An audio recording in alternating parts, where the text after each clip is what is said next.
series of Miss Cozy's Fairy Tale Kitchen. Episode 1, Snow White's Enchanted Apple Pie. Once upon a time, in a quiet corner of an enchanted forest, where morning mist wrapped gently around the trees and the wind sang lullabies through the pine needles, there lived a kind-hearted princess with hair as dark as night and skin as fair as the winter's first snow. Her name was Snow White. Snow White had found shelter in a charming little cottage nestled between mossy stones and wildflowers. She shared it with 7 dear friends, the jolly dwarfs who worked in the mines deep in the hills. Every morning they marched off with pickaxes on their shoulders and cheerful whistles in the air. And every morning, Snow White would tidy the home, feed the birds, and then, when the sun rose high above the treetops, she would bake. But not just any baking. She made the kind of pies that carried warmth in every bite. And her favorite of all?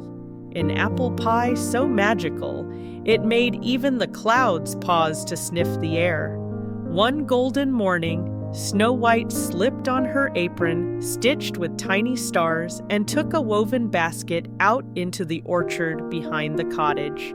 The apples were ripening in the sunlight, crisp, red, and glowing like polished rubies. She picked the plumpest ones, placing them carefully in her basket, each apple holding the promise of something sweet and comforting. Back in the kitchen, sunlight danced through the wooden windows. Bluebirds chirped from the windowsill, and a squirrel peeked in to watch. Snow White began to peel the apples, each curl of skin falling into a bowl like a ribbon. She sliced them into thin, perfect crescents. Into a wooden bowl, she added a spoonful of cinnamon, which she called forest dust, a pinch of nutmeg, autumn sparkles, and a drizzle of honey, golden and slow, gathered from bees who only visited the wild roses. Then came the dough, soft as a lullaby. She rolled it gently, humming a sweet tune that made even the oven door smile.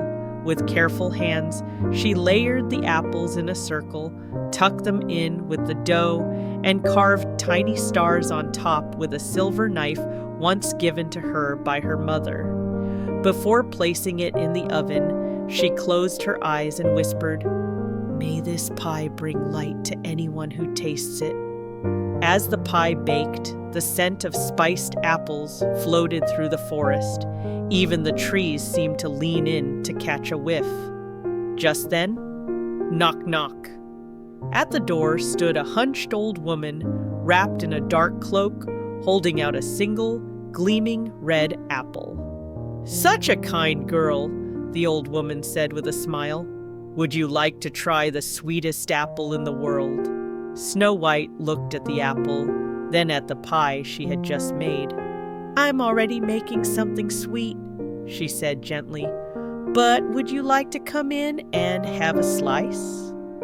The old woman hesitated. Her plan had never included kindness. But there was something in the air, the warmth of cinnamon, the hush of the forest, the simple joy of pie that made her pause. She took a seat, and Snow White served her a slice. Steam rose from the pie like a dream in the air. For a moment, just a moment, the old woman forgot who she was supposed to be. But magic, both dark and bright, always finds its path, and in time, the poisoned apple found its way to Snow White's lips. You know the tale, the fall, the silence, the long, enchanted sleep. Yet when true love's kiss woke her, do you know what Snow White asked for first? Not a crown, not a gown, not even a prince. She asked for another apple pie. This time she baked it with laughter echoing through the kitchen, with the dwarfs dancing as she worked, with the birds singing harmony to her melody. And as she served the pie, golden, glowing, full of life, She whispered once more, "May this pie bring joy to every heart it touches." And it did, and they all lived happily ever after, with a slice of warm apple pie after every supper.